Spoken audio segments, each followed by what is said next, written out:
नमस्कार मेरे प्यारे विद्यार्थियों। तो हम आप लोगों को बोले थे कि 20 लॉन्ग क्वेश्चन बताएंगे, फिर लगभग जो है 500 ऑब्जेक्टिव क्वेश्चन को बताएंगे और 50 जो है वो शॉर्ट टाइप क्वेश्चन को बताएंगे और उसी में से बिहार बोर्ड के फाइनल एग्जाम में आने की संभावना है। तो चलिए आज हम लोग जो है 50 ऑब्जेक्टिव क्वेश्चन का डिस्कशन करेंगे। तो हम लोग का जो पहला क्वेश्चन है वो है कि आपको 1 ओम के 3 प्रतिरोध दिए गए, इस संयोजन से न्यूनतम प्रतिरोध प्राप्त किया जा सकता है। ऑप्शन है 1 ओम, 1/3 ओम, 3 ओम और 1/3 ओम। ठीक है, ये 4 ऑप्शन है। सबसे पहले यहाँ पर ध्यान दीजिए कि न्यूनतम प्रतिरोध का वैल्यू कब होता है?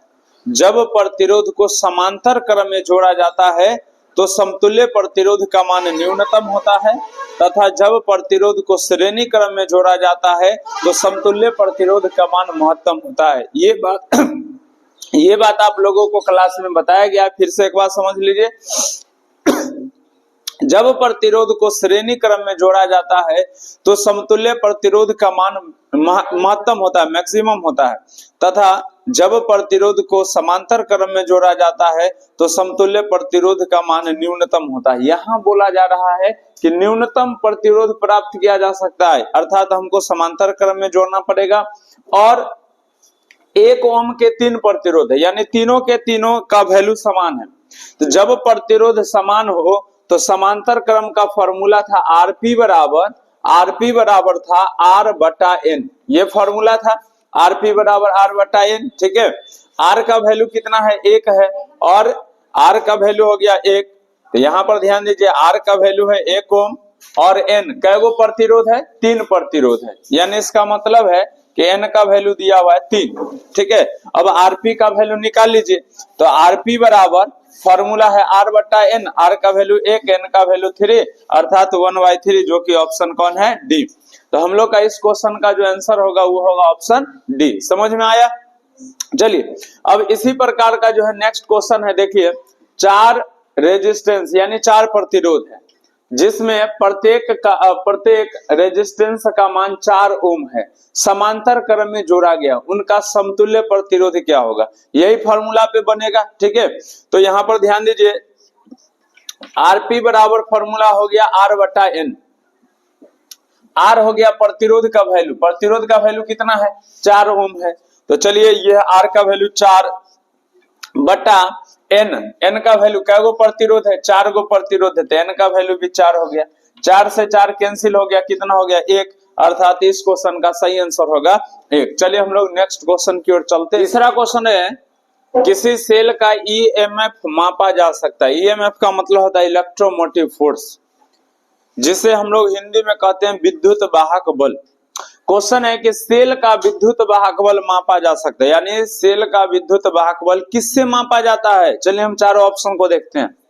पहला ऑप्शन है वोल्ट मीटर द्वारा, एमीटर द्वारा, गैल्वेनोमीटर द्वारा, पोटेंशियोमीटर द्वारा। ठीक है, चलिए समझिए वोल्ट मीटर क्या है।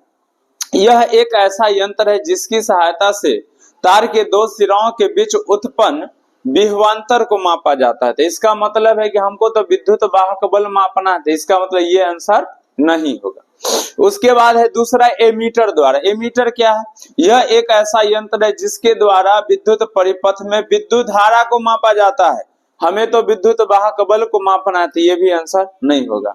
अब आया गया गैल्वेनोमीटर क्या है? तो गैल्वेनोमीटर की सहायता से विद्युत परिपथ में अल्प धारा को मापा जाता है, और हम लोग क्लास में पढ़ चुके हैं कि गैल्वेनोमीटर से ही एमीटर और वोल्टमीटर को बनाया जाता है, तो ये भी आंसर नहीं होगा। ठीक है, तो इसका फाइनल आंसर होगा ये ऑप्शन डी, पोटेंशियोमीटर। और पोटेंशियोमीटर का डेफिनेशन क्या था कि यह एक ऐसा यंत्र है जिसकी सहायता से सेल के विद्युत वाहक बल, आंतरिक प्रतिरोध तथा तार के 2 सिराओं के बीच उत्पन्न विभवांतर को मापा जाता है।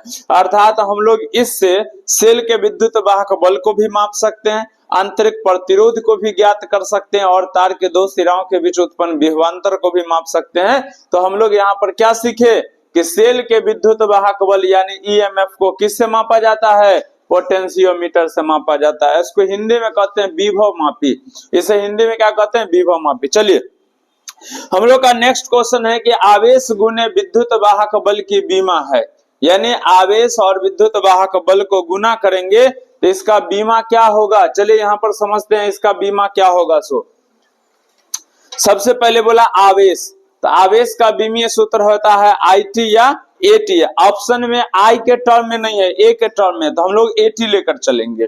तो आवेश का बीमीय सूत्र होता है AT। चलिए गुने, अब देखिए अब क्या है, विद्युत वाहक बल की बीमा क्या है। विद्युत वाहक बल का बीमा जो है वह विभव या विभवांतर के बीमीय सूत्र के बराबर होता है, यह बात हम लोग जानते हैं, ठीक है। तो अब यहाँ पर ध्यान दीजिए, तो विद्युत विभवांतर या विभव का फॉर्मूला था V बराबर W/Q, और W कार्य या कार्य का बीमीय सूत्र होता है mL² T इनवर्स 2, और आवेश का होता है IT या AT, ठीक है, IT या क्या AT।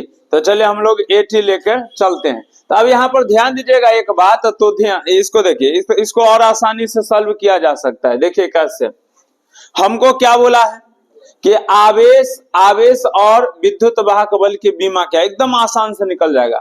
आवेश को Q मान लीजिए, ठीक। अब विद्युत वाहक बल का बीमा, तो विद्युत वाहक बल का बीमा विभव के बराबर होता है। अब विभव बराबर फॉर्मूला होता है W/Q, तो Q से Q कट गया, बचा कौन, W, और W का बीमीय सूत्र क्या होता है mL² T इनवर्स 2। तो इसका आंसर होगा mL² T इनवर्स 2, जो कि ऑप्शन ए है। ज्यादा दिमाग दौड़ाने की यहाँ जरूरत ही नहीं है, ठीक है। mL² T इनवर्स 2 इस क्वेश्चन का सही आंसर होगा, जो कि ऑप्शन ए है। चलिए हम लोग नेक्स्ट क्वेश्चन की ओर चलते हैं। हम लोग का अगला क्वेश्चन है कि किसी कार की सेल का EMF 12 वोल्ट है, यानी कोई कार है जिसमें 12 वोल्ट का बैटरी लगा हुआ है, ठीक है, तथा आंतरिक प्रतिरोध 0.4 ओम है, तो सेल से ली जाने वाली महत्तम धारा का क्या, महत्तम धारा है, ठीक है। तो सुनिए, महत्तम धारा का फॉर्मूला क्या था, I बराबर था E और बटा स्मॉल r। महत्तम धारा बराबर फॉर्मूला होता है विद्युत वाहक बल बटा आंतरिक प्रतिरोध, और ये बात आप लोगों को क्लास में बताया गया। विद्युत वाहक बल का वैल्यू कितना है, 12 वोल्ट है, और आंतरिक प्रतिरोध का वैल्यू 0.4 है। इस पॉइंट को उड़ाइए, ऊपर में 10 होगा, 4 तिहाई 12, अर्थात 3 और 10 को गुना करेंगे 30, जो कि ऑप्शन कौन है, सी। तो इस क्वेश्चन का सही आंसर कौन होगा, ऑप्शन सी होगा। चलिए नेक्स्ट क्वेश्चन है, विद्युत धारा और अनुगमन वेग में संबंध है।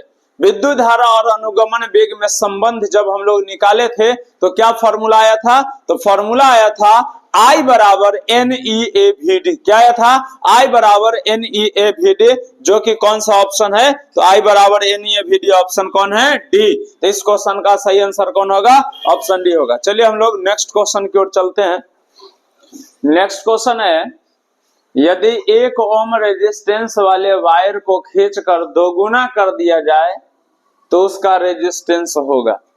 देखिए जब 1 ओम रहेगा, खींचकर अगर 2 गुना करेंगे तो जय गुना करेंगे उसका स्क्वायर कर देना है, वही उसका प्रतिरोध होगा। जैसे अगर 3 गुना कर दिया जाए तो 3 का स्क्वायर 9, तो इसका मतलब 9 गुना हो जाएगा, ठीक है। यहाँ 2 गुना है तो 2 का स्क्वायर, सॉरी 3 गुना कर दिया जाए तो 3 का स्क्वायर 9, तो यानी 9 ओम हो जाएगा। 2 गुना कर दिया जाए तो 2 का स्क्वायर 4, यानी 4 ओम हो जाएगा। तो 7 नंबर क्वेश्चन का आंसर होगा 4 ओम, जो कि कौन सा ऑप्शन है, सी है। तो हमारा इस क्वेश्चन का आंसर होगा, सही आंसर होगा ऑप्शन सी, 4 ओम। नेक्स्ट क्वेश्चन है, स्पेसिफिक रेजिस्टेंस या रेजिस्टिविटी का बीमा है।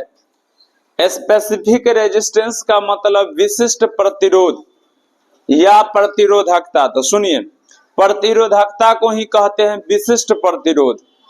तो हमें इसका बीमा निकालना, सबसे पहले याद कीजिए, आप अगर चाहें तो एसआई मात्रक से भी बीमा निकाल सकते हैं। प्रतिरोधकता का बीमा होता है, एसआई मात्रक होता है ओम मीटर। ओम किसका होता है, प्रतिरोध का, ठीक है। और प्रतिरोध का फॉर्मूला होता है, देखिए ओम के नियम से V बराबर होता है आई आर, तो R बराबर क्या हो जाएगा, V बटा I, ठीक है। तो यहाँ पर ओम के जगह पे लिख सकते हैं V बटा I, और गुने में मीटर के जगह पे L लंबाई, तो चलिए L। अब यहाँ पर और आगे देखिए V क्या है, तो V है विभव या विभवांतर है, ठीक है। तो विभवांतर का बीमीय सूत्र किसके बराबर होता है, विभव के बीमीय सूत्र के बराबर होता है। तो विभव का बीमीय सूत्र क्या है, तो विभव का बीमीय सूत्र होता है M M L square T inverse 3 I inverse या ए इनवर्स, ठीक है। ये है विभव का विमीय सूत्र, बट्टा में फिर आई और गुने में एल। अब देखिए एल को एल स्क्वायर से गुना करेंगे तो एल क्यू हो जाएगा, ये हो जाएगा M L Q T inverse 3 इस आई। ये देखिए विद्युत धारा का विमीय सूत्र एक बार ए यूज हुआ तो यहाँ भी ए यूज होगा, इस पर पावर कुछ नहीं तो एक, नीचे प्लस ऊपर जाएगा तो माइनस में, तो ऑलरेडी पहले से ही एक माइनस में है ये है, एक और जाएगा तो -2 हो जाएगा, यानी हो जाएगा ए इनवर्स 2। अब ऑप्शन मिलाइए कि M L Q T inverse 3 A inverse 2 कौन है, तो इस क्वेश्चन का सही आंसर कौन है, ऑप्शन ए, यानी 8वां क्वेश्चन का सही आंसर होगा option A, M L Q T inverse 3 A inverse 2। Clear है। चलिए अब हम लोग जो नेक्स्ट क्वेश्चन की ओर चलते हैं। अगला क्वेश्चन है रेजिस्टेंस और रेजिस्टिविटी में संबंध है, मतलब प्रतिरोध और प्रतिरोधकता में संबंध है। तो प्रतिरोध और प्रतिरोधकता में क्या संबंध है, तो R बराबर होता है रो ए बटा एल, ठीक है। सॉरी ये जो है R बराबर, ये रो बराबर होता है R ए बटा एल, ये वाला फॉर्मूला होगा। तो रो बराबर तो यहाँ तक कोई है नहीं, R बराबर है, तो क्रॉस मल्टीप्लाई कीजिए, तो क्रॉस मल्टीप्लाई करके R को अलग कीजिए, तो R को अलग कीजिएगा तो रो और L को गुना कीजिएगा तो रो L, अब बराबर में हो जाएगा R A, तो R बराबर क्या हो जाएगा रो L और बट्टा में A। तो सुनिए R बराबर रो L बाई A, ऑप्शन कौन सा है, तो R बराबर रो L बाई A, ऑप्शन कौन है C, ठीक है। तो इस क्वेश्चन का सही आंसर कौन हो जाएगा, ऑप्शन सी हो जाएगा। इस क्वेश्चन का सही आंसर कौन होगा, ऑप्शन सी होगा। चलिए अब नेक्स्ट क्वेश्चन क्या है, अगला क्वेश्चन है 100 वाट हीटर के द्वारा 2 मिनट में उत्पन्न ऊष्मा किसके बराबर है, ठीक है। अब यहाँ पर ध्यान दीजिए हीटर का जो शक्ति है वो 100 वाट है, ठीक है। तो 100 वाट शक्ति है, तो यानी इसका मतलब है P का वैल्यू दे दिया है 100 वाट, ये P का वैल्यू है। अब बोला है कि 2 मिनट समय में, तो इसका मतलब समय का वैल्यू हो गया 120 सेकेंड, ठीक है। 2 मिनट, 1 मिनट बराबर 60 सेकेंड होता है, तो 2 मिनट बराबर तो 120 सेकेंड होगा। उत्पन्न ऊष्मा किसके बराबर है, ठीक है, यानी हमको जो है H का वैल्यू निकालना है।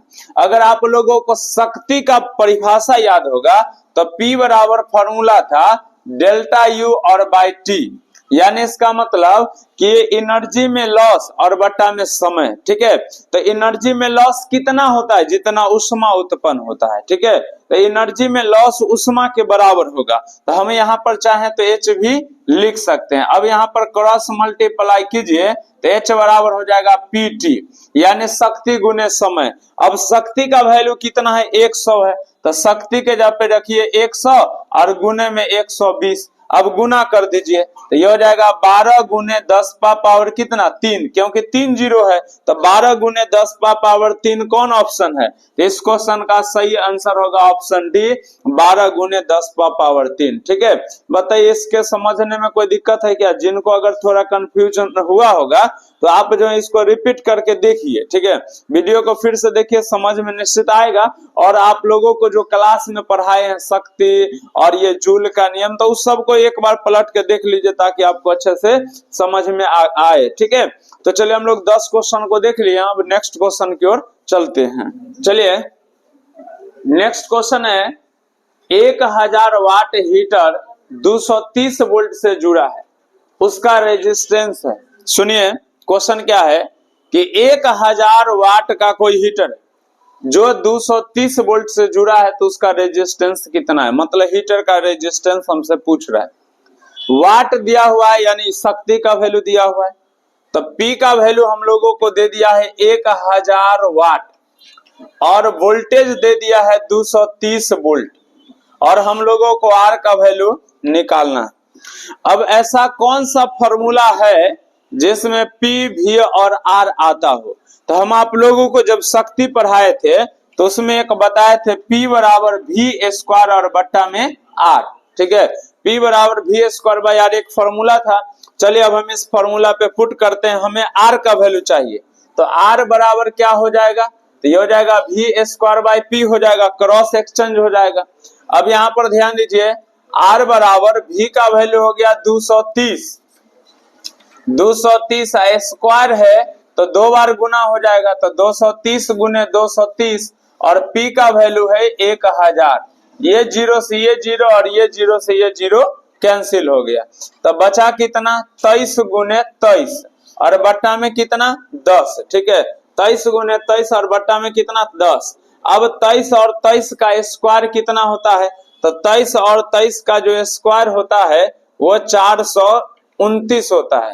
एक बार देख लीजिए, ये हो गया 23 और ये 23, 3 तिया 9, 3 दूना 6, अब ये 3 दूना 6 और 2 दूना 4। ठीक है, तो ये हो जाएगा कितना 9 6 6 12, 529 होता है, तो ये हो जाएगा 529 और बट्टा में कितना 10। ठीक है, अब 10 से भाग देंगे मतलब एक अंक के बाद दशमलव डालेंगे, तो R का जो वैल्यू है वो हो जाएगा 52.9 ओम, जो कि कौन सा ऑप्शन है, तो इस क्वेश्चन का सही आंसर है ऑप्शन डी। तो ये 11वां नंबर क्वेश्चन का सही आंसर कौन होगा, ऑप्शन डी 52.9 ओम। चलिए अब हम लोग नेक्स्ट क्वेश्चन की ओर चलते हैं।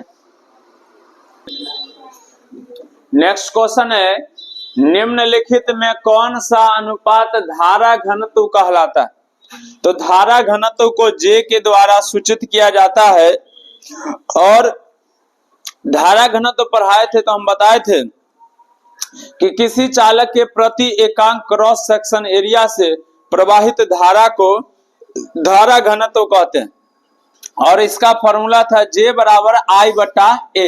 इस क्वेश्चन का सही आंसर होगा I बटा A, ऑप्शन ए। यही अगर पूछ देता यह कौन सी राशि है, ठीक है, यह कौन सी राशि है, तो धारा घनत्व एक सदिश राशि है, जबकि अगर सिर्फ पूछे घनत्व कौन सी राशि है तो वह अदिश राशि है।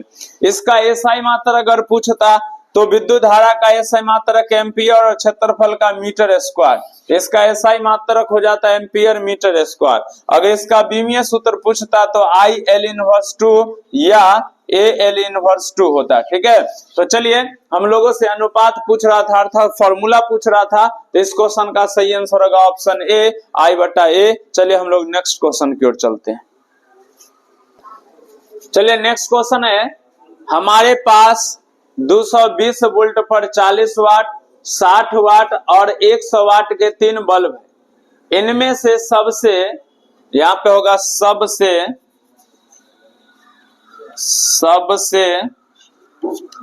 कम प्रतिरोध किसका है। अब यहाँ पर ध्यान दीजिए, 3 बल्ब है, 40 वाट, 60 वाट और 100 वाट, बोला है कि सबसे कम प्रतिरोध किसका है। ठीक है, तो चलिए देखते हैं, समझिए। P बराबर फॉर्मूला है V स्क्वायर बाय R, और R जो है वह बट्टा के नीचे है, मतलब व्युत्क्रमानुपाती क्रमानुपाती है। तो व्युत्क्रमानुपाती क्रमानुपाती है, इसका मतलब है कि जिसका पावर अधिक होगा उसका रेजिस्टेंस कम होगा, और जिसका पावर कम होगा उसका रेजिस्टेंस अधिक होगा। यानी फिर से समझिए, जिसका पावर अधिक होगा उसमें रेजिस्टेंस कम होगा, और जिसका पावर कम होगा उसमें रेजिस्टेंस अधिक होगा। ठीक है, तो हमको बोला है कि सबसे कम रेजिस्टेंस, तो यानी रेजिस्टेंस कम उसका होगा जिसका पावर अधिक होगा। तो किसका पावर अधिक है, तो पावर अधिक है 100 वाट, तो इसका आंसर है, सही आंसर होगा 100 वाट। ठीक है, 100 वाट क्षमता वाले बल्ब में प्रतिरोध का वैल्यू सबसे कम होगा। अब यहाँ पर ध्यान दीजिए, सुनिए, इसी में कुछ इस प्रकार से क्वेश्चन रहता कि ये 3 बल्ब है, इसमें सबसे ज्यादा रोशनी कौन बल्ब देगा। तो ये डिपेंड करता है कि बल्ब को किस क्रम में जोड़ा गया है। अगर समांतर क्रम में जोड़ा जाता तो जो ज्यादा वाट का बल्ब है वह ज्यादा रोशनी देता और कम वाट वाला कम रोशनी देता। कब, जब समांतर क्रम में जोड़ा जाता। लेकिन जब बल्ब को श्रेणी क्रम में जोड़ा जाता है तो जो कम वाट का बल्ब है वो ज्यादा रोशनी देता है और ज्यादा वाट वाला बल्ब कम रोशनी देता है। हमारे घर में जो वायरिंग किया जाता है समांतर क्रम में किया जाता है, इसीलिए आप देखे होंगे कि 10 वाट का बल्ब लीजिए और 100 वाट का हाइलोजन लीजिए, तो कौन बल्ब ज्यादा रोशनी देगा, हाइलोजन ज्यादा रोशनी देगा, क्योंकि समांतर क्रम है। वही अगर श्रेणी क्रम में जोड़ दिया जाए तो हाइलोजन कम रोशनी देगा और बल्ब ज्यादा रोशनी देगा। तो आशा है कि आप लोगों को यह क्वेश्चन अच्छे से समझ में आया होगा। इस क्वेश्चन का सही आंसर होगा ऑप्शन सी, 100 वाट। चलिए हम लोग नेक्स्ट क्वेश्चन की ओर चलते हैं। नेक्स्ट क्वेश्चन है 1 किलोवाट घंटा किसके बराबर है? तो 1 किलोवाट घंटा का वैल्यू हम लोग निकाले थे तो आया था 3.6 गुने 10⁻6 जूल। अब इसमें ऑप्शन देख लीजिए कौन है, तो इस क्वेश्चन का सही आंसर होगा ऑप्शन सी। कभी कभी कर थोड़ा थोड़ा क्या करेगा कि दशमलव को आगे बढ़ा देगा, इसे लिख देगा 0.36। तो दशमलव आगे बढ़ता है तो पावर बढ़ता है, दशमलव पीछे खिसकता है तो पावर घटता है। तो आगे दशमलव आया है तो पावर हो जाएगा 10⁻7 जूल। वही अगर 36 रहता तो 10 हो जाता 5 जूल। ठीक है, तो इस टाइप का भी कभी कभी ऑप्शन दे देता है, बट हम लोगों को इस प्रकार का आंसर है, तो इस क्वेश्चन का सही आंसर होगा ऑप्शन सी। चलिए हम लोग नेक्स्ट क्वेश्चन की ओर चलते हैं। नेक्स्ट क्वेश्चन है 10 एम्पियर की धारा एक तार से 10 सेकंड तक प्रवाहित होता है। यदि तार का विभवांतर 15 वोल्ट है तो किया गया कार्य होगा। ठीक है, किया गया कार्य होगा। अब सुने, पहले तो जो दिया हुआ है करंट का वैल्यू दे दिया है, कितना एम्पियर? 10 एम्पियर। 10 सेकंड तक समय का वैल्यू दे दिया है 10 सेकंड तक प्रवाहित होता है, तो तार का विभवांतर 15 वोल्ट है, यानी V का वैल्यू दे दिया है 15 वोल्ट। किया गया कार्य पूछ रहा है, अब ये कैसे होगा? ठीक है, तो सुनिए, हम लोग जानते हैं कि कार्य, ऊर्जा, ऊष्मा सब बराबर होता है। तो H बराबर फॉर्मूला था एक I² RT। अब चूंकि यहाँ R नहीं है लेकिन V है, ठीक है, तो R नहीं है V है, तो ओम के नियम से V बराबर होता है IR, तो R बराबर हो जाएगा V/I। यानी जहां पे R है वहां पे हम V/I लिख सकते हैं। तो H बराबर हो गया I², R के जगह पे V/I और गुने में T। I से स्क्वायर कैंसिल हो गया तो बचा कौन? IVT। तब यहाँ पर ध्यान दीजिए, H बराबर क्या आया है? IVT बचा है। I का वैल्यू 10 है, V का वैल्यू 15 और T का वैल्यू 10। तो हो गया 15 गुने 10 गुने 10, तो 10 दाही के 100 और 100 को 15 से गुना करेंगे तो हो जाएगा 1500, जो कि ऑप्शन कौन सा है? तो ऑप्शन है सी। तो इस क्वेश्चन का सही आंसर होगा ऑप्शन सी। चलिए हम लोग नेक्स्ट क्वेश्चन की ओर चलते हैं। चलो हम लोग का नेक्स्ट क्वेश्चन है 5 ओम रेजिस्टेंस के एक तार से जिसका विभवांतर 7 वोल्ट है, 20 मिनट तक धारा प्रवाहित होता है तो उत्पन्न ऊष्मा है। क्या क्वेश्चन है फिर से समझिए। 5 ओम प्रतिरोध के, यानी हम लोगों को प्रतिरोध का वैल्यू दे दिया है 5 ओम। 5 ओम प्रतिरोध के एक तार से जिसका विभवांतर 7 वोल्ट है, यानी इसका मतलब V का वैल्यू दे दिया है 7 वोल्ट, 20 मिनट समय तक प्रवाहित होता है। तो समय का वैल्यू दे दिया है 20 मिनट। अब इस मिनट को हम सेकंड में चेंज करें तो 60 से गुना करेंगे तो 6 दूना 1200 सेकंड हो जाएगा। अब बोल रहा है कि उत्पन्न ऊष्मा का मान ज्ञात करें, H का वैल्यू निकालना है। अब भाई H बराबर क्या फॉर्मूला? I² RT। तो H बराबर फॉर्मूला है I² RT। अब यहां देखिए I का वैल्यू दिया हुआ नहीं है, यहाँ R और T है बट I का नहीं है। तो ओम के नियम से V बराबर होता है IR, तो I बराबर क्या हो जाएगा? V/R हो जाएगा। यानी जहां पे I है वहां पे हम V/R लिख सकते हैं। तो यहाँ पर ध्यान दीजिए, H बराबर क्या है? I² RT।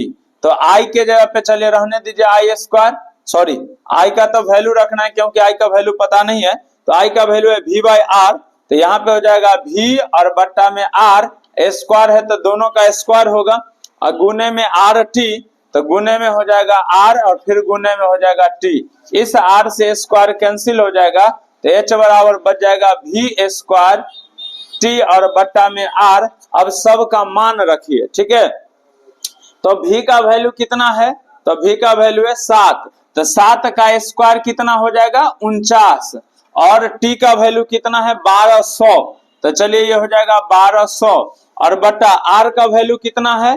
R का वैल्यू है 5, ठीक है 5। अब चूंकि आंसर कैलोरी में है तो जूल को कैलोरी में चेंज करने के लिए 4.2 से भाग दिया जाता है। चूंकि ऑप्शन अगर जूल में रहता तो हम इसी को सॉल्व करते, लेकिन आंसर क्या है, कैलोरी में है। ठीक है, तो कैलोरी में चेंज करने के लिए, जूल को कैलोरी में चेंज करने के लिए 4.2 से भाग दिया जाता है। तो यह हो जाएगा गुने 4.2, पॉइंट उड़ाएंगे ऊपर में हो जाएगा 10। अब इसको काटिए, 7 7 49, 7 6 42, 6 दूना 12, यानी हो जाएगा 200।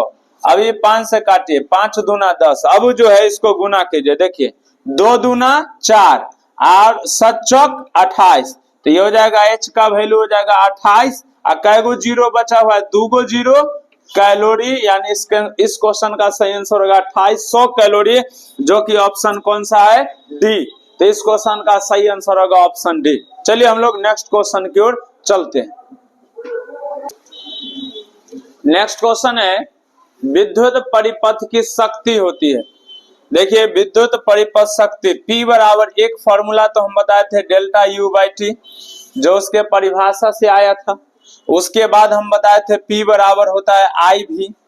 उसके बाद हम बताए थे P बराबर V स्क्वायर बाई आर,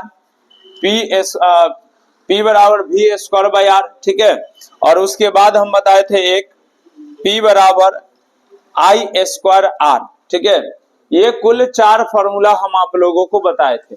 अब ये देखिए कि ये चारों में से कौन फॉर्मूला मैच कर रहा है। ये तो नहीं कर रहा है, ये भी नहीं कर रहा है, और ये भी नहीं कर रहा है। इस क्वेश्चन का सही आंसर होगा ऑप्शन सी। और ये चारों याद रखिएगा, क्योंकि कभी कभी क्या करता है, बोल देगा कि कौन शक्ति का मात्रक नहीं है, और ये चारों को तोड़ कर दे देगा। जैसे एम्पियर इंटू वोल्ट दे देगा, वोल्ट स्क्वायर बाई ओम दे देगा, एम्पियर स्क्वायर इंटू ओम दे देगा, और एम्पियर स्क्वायर बाई ओम दे देगा। तो इस टाइप का दे देगा। तो ये चारों ऑप्शन याद रहेगा, ये चारों फॉर्मूला याद रहेगा, तभी आप जो है अच्छे से उस ऑप्शन को चूज कर सकते हैं। तो चलिए यहाँ पर ध्यान दीजिए, क्वेश्चन था कि विद्युत परिपथ की शक्ति होती है, तो इस क्वेश्चन का सही आंसर होगा P बराबर V स्क्वायर बटा आर। अब हम लोग का अगला क्वेश्चन है, एम्पियर इंटू आवर मात्रक है। अगर आपको नहीं समझ में आ रहा है तो कुछ नहीं कीजिए, आपको यहाँ पर करना क्या है कि एम्पियर किसका मात्रक है, विद्युत धारा का, और विद्युत धारा का संकेत क्या होता है, आई होता है। और घंटा, घंटा किसका मात्रक है, तो घंटा मात्रक है समय का, तो समय को टी के द्वारा। अब आ गया आई टी, किसका फॉर्मूला आई टी है, तो आवेश बराबर होता है आई टी, यानी आवेश बराबर होता है विद्युत धारा गुणे समय। तो ये जो मात्रक है वो किसका है, आवेश का, चार्ज का। तो इस क्वेश्चन का सही आंसर होगा ऑप्शन बी, चार्ज। चलिए हम लोग नेक्स्ट क्वेश्चन की ओर चलते हैं। हम लोग का नेक्स्ट क्वेश्चन है, विद्युत वाहक बल की बीमा है। तो अभी जस्ट बताए थे कि विद्युत वाहक बल का बीमा विभव या विभवांतर के बराबर होता है, और विद्युत विभव का बीमीय सूत्र होता है ml स्क्वायर टी इनवर्स 2। क्या होता है, ml स्क्वायर टी, सॉरी गलत, ये होता है ml square T inverse 3 I inverse या ए इनवर्स, ये होता है विद्युत विभव का बीमीय सूत्र। तो विभवांतर का भी यही होगा। तो कौन सा ऑप्शन है देख लीजिए, इस क्वेश्चन में कौन सा ऑप्शन मैच कर रहा है, तो ऑप्शन डी। तो इस क्वेश्चन का सही आंसर कौन होगा, ऑप्शन डी होगा। अगला क्वेश्चन है, किलोवाट इंटू घंटा। किलोवाट घंटा मात्रक है। तो हम आप लोगों को क्लास में बता चुके हैं कि किलोवाट घंटा विद्युत ऊर्जा का व्यवसायिक मात्रक है। ठीक है, तो इसका आंसर होगा एनर्जी का, जो कि ऑप्शन कौन है, बी। बहुत सारे बच्चे वाट को देखकर शक्ति में लगा देते हैं, जो कि गलत होगा। ठीक है, वाट अगर सिर्फ वाट रहता तब होता शक्ति का मात्रक, लेकिन यहाँ किलोवाट घंटा है और यह विद्युत ऊर्जा का व्यवसायिक मात्रक है। ठीक है, तो इस क्वेश्चन का आंसर होगा ऑप्शन बी, एनर्जी। अगला क्वेश्चन क्या है, देखिए अगला क्वेश्चन है, यदि एक 60 वाट तथा एक 40 वाट के बल्ब सीरीज में जुड़ा है, कौन बल्ब ज्यादा रोशनी देगा। यानी इसका मतलब फिर से समझिए, 60 वाट और 40 वाट का दो बल्ब है, श्रेणी क्रम में जुड़ा है, कौन बल्ब ज्यादा रोशनी देगा। हम आप लोगों को पीछे जस्ट समझाए हैं कि अगर श्रेणी क्रम में जोड़ेंगे तो जो कम वाट का बल्ब है वो ज्यादा रोशनी देगा और ज्यादा वाट वाला कम देगा, लेकिन अगर उसको समांतर क्रम में जोड़ेंगे तो ज्यादा वाट वाला ज्यादा रोशनी देगा और कम वाट वाला कम रोशनी देगा। तो यहाँ पर श्रेणी क्रम में जोड़ा गया तो कौन बल्ब ज्यादा रोशनी देगा, जो कम वाट का है। तो इस क्वेश्चन का आंसर होगा ऑप्शन बी, 40 ओम। ठीक है, चलिए हम लोग नेक्स्ट क्वेश्चन की ओर चलते हैं। नेक्स्ट क्वेश्चन है, किसी कार्बन रेजिस्टेंस का रंग भूरा, काला, हरा एवं सुनहरा है तो रेजिस्टेंस है। अब देखिए, हम आप लोगों का एक टॉपिक पढ़ाए थे जिसका नाम था colour code of carbon resistance, यानी कार्बन प्रतिरोध का रंग कोड, जिसमें हम लोग एक ट्रिक के माध्यम से उसका कोड याद किए थे। वह ट्रिक था बीबी रोय गजब इन घर उजला सोना चांदी। ठीक है, तो ये कोड था। अब चूंकि यहां इसका एक डायग्राम बना लेते, एक बैंड है, दूसरा, तीसरा, चौथा। पहला रंग कौन है? भूरा यानी ब्राउन। दूसरा है काला यानी हो गया ब्लैक। तीसरा है हरा यानी ग्रीन। ठीक है, और चौथा कौन है? सुनहरा यानी गोल्डन। ठीक है, यानी इसका भी जी होगा। अब देखिए, बीबी रोय गजब, पहला बी जो है वह ब्लैक को बताता है, दूसरा बी ब्राउन को बताता है। काउंट उसमें 0 से स्टार्ट होता है। हम आप लोगों को पढ़ाए थे तो आपको याद होगा, तो 0 से स्टार्ट होता है। तो बी, तो पहला बी हो गया 0, दूसरा बी 1। तो पहला बी ब्लैक को बताता है, दूसरा बी ब्राउन को बताता है, तो ये हो गया 1। ठीक है, फिर जो है दूसरा बी किसको बताता है? ब्लैक को। ठीक है, सॉरी, बी, तो पहला ब्लैक, दूसरा ब्राउन, तो ब्राउन का हो गया 1 क्योंकि 0 से काउंट हुआ, 0, 1। और दूसरा बी क्या चीज को बताता है? ब्लैक को। तो ब्लैक का कितना कोड होता है? 0, तो हो गया 0। ठीक है, गुण। तीसरा जो है घात को बताता है, तो तीसरा कौन है? तो तीसरा है क्या? हरा, ग्रीन। तो बी बी रोए, ROY रोए गजब। ठीक है, तो ये जो जी है वो ग्रीन को बताता है। 6 नंबर आया, तो 10 पा पावर कितना होगा? 5, क्योंकि 0 से स्टार्ट होता है, तो ये हो गया 10 पा पावर 5। प्लस माइनस, गोल्डन है, सुनहरा, तो सुनहरा का 5% होता है, चांदी का 10% होता है, नो कलर का 20% होता है। तो यहाँ पे गोल्डन है, तो कितना प्रतिशत होगा? 5% होगा। तो 10 गुने 10 पा पावर 5 ऑप्शन में नहीं है। तो अब यहाँ पर ध्यान दीजिए, ये जो एक 0 है, अगर हम उसको दे देंगे तो एक पावर तो बढ़ जाएगा, मतलब ये हो जाएगा 1 गुने 10 पा पावर 6 प्लस माइनस 5%। अब देखिए कौन ऑप्शन है, तो इस क्वेश्चन का सही आंसर है ऑप्शन ए। और आप लोग जो है कोड को निश्चित ही याद कर लेंगे, ट्रिक याद हो जाएगा तो कोड याद है, और इसमें से एक क्वेश्चन निश्चित ही पूछा जाता है। अगला क्वेश्चन है, कार्बन रेजिस्टेंस में हरे रंग का कोड है। अभी तो जस्ट हरा बताए हैं। ठीक है, हरा का कितना आता है? 6 पर आया, बी बी रोए गजब 6 नंबर आया, तो काउंट स्टार्ट 0 से, तो 5 होगा। तो इस क्वेश्चन का सही आंसर होगा ऑप्शन सी, 5। अगला क्वेश्चन है, कार्बन रेजिस्टेंस में पीला रंग का कोड है, तो पीला यानी येलो, बीबी रोए ROY रोए 5 नंबर आए, यानी 4 कोड होगा। तो इस क्वेश्चन का सही आंसर होगा ऑप्शन डी, 4। अगला क्वेश्चन है, विद्युत परिपथ की पावर होती है। अभी जस्ट बताए थे ना 4 फॉर्मूला, क्या क्या था? P बराबर delta U by T, option नहीं है। अगला क्वेश्चन था P बराबर IV भी ऑप्शन नहीं है। अगला फॉर्मूला था P बराबर V² by R, V² by R option है क्या? है। तो इस क्वेश्चन का सही आंसर होगा ऑप्शन सी। ठीक है, तो आज हम लोग 25 क्वेश्चन देखे हैं। 25 क्वेश्चन का ही ऐसे ऐसे समूह देखेंगे। यहाँ पर 50, यहाँ पर लिखा हुआ है 50 ऑब्जेक्टिव क्वेश्चन, तो हम 25 क्वेश्चन कराए हैं। 25 क्वेश्चन फिर अगले क्लास में कराएंगे। ठीक है, फिर 25 क्वेश्चन ऐसे करते चले जाएंगे। और ये 50 ऑब्जेक्टिव क्वेश्चन नहीं बल्कि 500 ऑब्जेक्टिव क्वेश्चन का एक ग्रुप होगा, अर्थात इसमें हम 500 क्वेश्चन बताएंगे, जिसमें से आज हम लोग 25 क्वेश्चन को बताए हैं। ठीक है, आप लोगों को अगर समझ में आया होगा, अच्छे से सभी को समझ में आ गया होगा, तो कमेंट में आप 10 टाइप कर देंगे। ठीक है, और जिनको जहां पे कंफ्यूजन हुआ होगा तो उसको दोबारा देखेंगे, कंफ्यूजन दूर हो जाएगा। और आप लगातार जो है इसी प्रकार के ऑब्जेक्टिव क्वेश्चन को देखते रहिए, आपको निश्चित ही याद हो जाएगा और एग्जाम में किसी प्रकार का प्रॉब्लम नहीं होगा। ठीक है, सब्जेक्टिव लॉन्ग टाइप क्वेश्चन को भी देख रहे हैं, ऑब्जेक्टिव को भी देख रहे हैं, और शॉर्ट टाइप क्वेश्चन को भी बताएंगे, और धीरे धीरे एग्जाम से पहले तक एक बेहतरीन तैयारी कर लेंगे, ताकि हम लोग को एग्जाम में कोई दिक्कत नहीं आए, और जब रिजल्ट आए तो एक बेहतरीन अंक प्राप्त हो। तो चलिए, आशा है कि आप लोगों को बहुत अच्छे से समझ में आया होगा। तो फिर मिलते हैं अगले क्लास में। जय हिंद।